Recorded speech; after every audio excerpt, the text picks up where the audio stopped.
जय जिनेन्द्र बंधुओं, आइए आज सुनते हैं भगवान नेमिनाथ के पितामह अंधकवष्टि का भूतकाल का कथानक। कैसे जीव भावों की प्रवृत्ति को बदलकर पापी से परमात्मा बन सकता है। इस जम्बूद्वीप की अयोध्या नगरी में अनंत वीर्य नाम का राजा राज्य करता था। उसी नगरी के कुबेर के समान धनी सुरेंद्रदत्त नाम का सेठ रहता था। वह सेठ प्रतिदिन 10 दिनार से, अष्टमी को 16 दिनार से, अमावस्या को 40 दिनार से और चतुर्दशी को 80 दिनार से अनंत भगवान की पूजा करता और उपवास करता था। इन सब कारणों से सेठ ने धर्मशील नाम का पद प्राप्त किया था। एक दिन सेठ ने जल मार्ग से परदेश जाकर धन कमाने की इच्छा व्यक्त की। उसने 12 वर्ष में वापस आने का विचार किया था। इस कारण 12 वर्ष तक भगवान की पूजा करने के लिए जितना धन चाहिए था उतना धन अपने मित्र रुद्रदत्त ब्राह्मण को सौंपकर कहा, हे मित्र, इस धन से तू जिन पूजा आदि करे करते रहना, क्योंकि तू भी मेरे ही समान है। सेठ के परदेश जाने के पश्चात रुद्रदत्त ब्राह्मण ने बहुत थोड़े ही दिनों में समस्त धन पर स्त्री तथा जुआ आदि व्यसनों में खर्च कर दिया। उसके बाद वह चोरी आदि कार्य करने लगा। एक रात शेनक नाम के कोतवाल ने उसे चोरी करते हुए देखकर कहा, तू ब्राह्मण है, अतः मैं तुझे मारता नहीं हूं, परंतु यह नगर छोड़कर चला जा। यदि फिर किसी समय तू मुझे यहां काम करते देख लिया तो मैं तुझे यमराज के पास पहुंचा दूंगा। ऐसा कहकर कोतवाल उस ब्राह्मण पर क्रोधित हुआ। रुद्रदत्त भी वहां से निकलकर उल्काभिमुख पर रहने वाले भीरों के स्वामी पापी कालक से जा मिला। एक बार रुद्रदत्त अयोध्या नगरी में गायों के समूह का अपहरण करने आया। वहां शेनक कोतवाल द्वारा मारे जाने से वह देव द्रव्य का भोग और चोरी आदि के महापाप के कारण से अधोगति में पहुंच गया। वहां से निकलकर मगरमच्छ हुआ, फिर नरक गया, फिर पुनः सिंह होकर नरक गया, नरक से निकलकर दष्टिविष नाम का सर्प हुआ और फिर नरक गया, फिर वापस सर्प बना और फिर नरक गया और वहां से निकलकर भील बना। इस प्रकार सभी नरकों में जाकर बहुत दुख और कष्टों में से बाहर निकलकर त्रस स्थावर योनियों में बहुत काल तक परिभ्रमण करता रहा।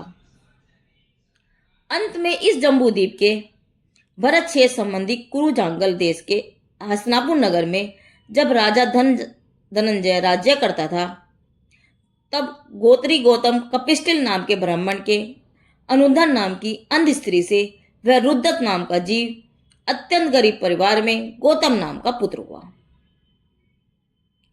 पुत्र उत्पन्न होते ही संपूर्ण परिवार का नाश हो गया। उसे खाने के लिए अन्न नहीं मिलता था, जिससे उसका पेट सूख गया था और हड्डियां दिखने लगी थी। नसें दिखने से उसका शरीर बहुत भयानक लगता था। उसके बालों में लीखें पड़ी थी। जहां भी वह सोता था वहां के मनुष्य उसे मारते थे।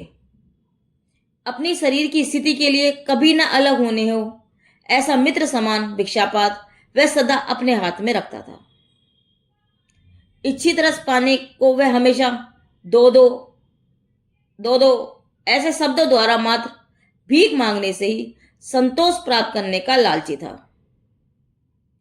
परंतु इतना अभागा था कि भिक्षा द्वारा उसका पेट नहीं भरता था।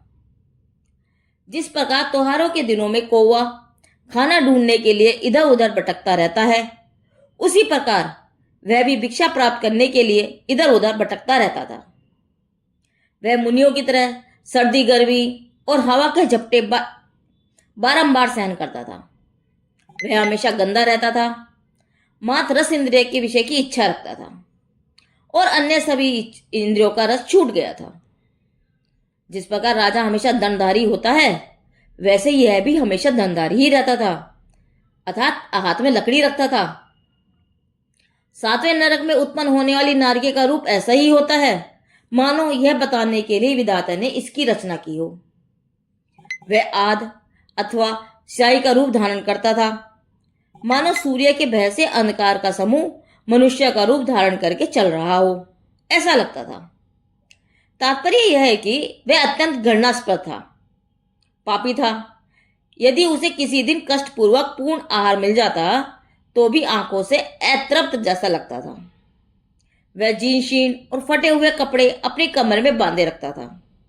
उसका शरीर बहुभाग चोटों से युक्त था। उसमें से दुर्गंध आती थी। उसे भिनभिनाते मक्खियां हमेशा घेरे रहती थी, कभी हटती नहीं थी। मक्खियों के चिपकने से बहुत गुस्सा आता था। नगर के बालकों का झुंड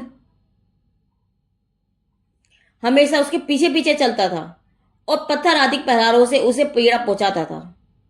वह क्रोधित होकर उन बालकों के पीछे दौड़ता भी था, परंतु बीच में ही गिर जाता था। इस प्रकार वह अनेक कष्ट पूर्वक अपने दिन बिता रहा था। अहो, देखो तो सही, जीव के पाप परिणाम का दुखदायक फल।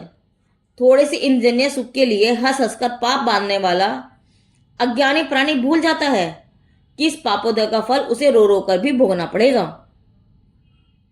किसी समय कालाब्धियों के अनुकूल प्रतिकूलता से वह आहार के लिए नगर में भ्रमण करने वाले समुद्रसेन नाम के मुनिराज के पीछे जाने लगा। मुनिराज का आहारदान श्रवण सेठ के यहाँ हुआ। सेठ ने उस गौतम ब्राह्मण को भी भरपेट भोजन करा दिया। भोजन करने के बाद वह मुनिराज के आश्रम में जाकर कहने लगा, हे प्रभु, आप मुझे अपने जैसा बना दो। मुनिराज ने उसके वचन सुनकर पहले तो यह निर्णय किया कि वास्तव में यह भव्य जीव है। फिर उसे कुछ दिनों तक अपने पास रख के उसके हृदय की परख की। पश्चात मुनिराज ने उसे शांति का साधनभूत संयम ग्रहण करा दिया। उसको 1 वर्ष पश्चात बुद्धि आदि रिद्धियां भी प्राप्त हो गई। अब यह गौतम ब्राह्मण गुरु के स्थान तक पहुंच गया और उनके समान बन गया।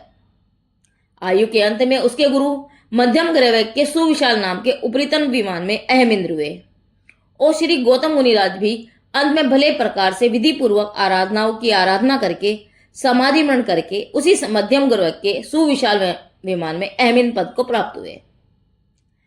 वहां के दिव्य सुख को भोग करके वह ब्राह्मण मुनि का जीव 28 सागर की आयु पूर्ण होने पर वहां से चय कर अंधकवष्टि श्री नेमिनाथ भगवान के दादाजी नाम का राजा हुआ। एक बार उसने सुपति से जिनेन्द्र के समीप जाकर अपने पूर्व भव के संबंध में पूछा। भगवान के श्री मुख से अपने पूर्व भवों का वृतांत सुनकर वह संसार से भयभीत हो गया। अतः परम पद मोक्ष पद प्राप्त करने की इच्छा से अपने पुत्र समुद्र विजय को अभिषेक पूर्वक राज्य सौंप दिया और स्वयं समस्त स्थिर प्रग्रह छोड़कर शांत चित होकर 1935 जिनेन्द्र के समीप बहुत से राजाओं के साथ तप धारण कर लिया। इस प्रकार संयम धारण करके अंत में समाधि मरण किया और कर्मों का क्षय करके मोक्ष प्राप्त कर लिया। देखो चैतन्य स्वभाव की अद्भुतता। वहां तो रुद्रदत्त के भव में अनेक प्रकार के पाप परिणामों पर लिप्त और कहां उनके फल से नकारादि गतियों का भ्रमण और कहां जैनेश्वरी दीक्षा और देव का भव्य जीव स्वरूप की अमृत आराधना से मुक्ति का लाभ। ओह, एक समय का पाप परिणाम और अथवा पुण्य परिणाम चैतन्य के सुस्वरूप का स्पर्श भी नहीं करता।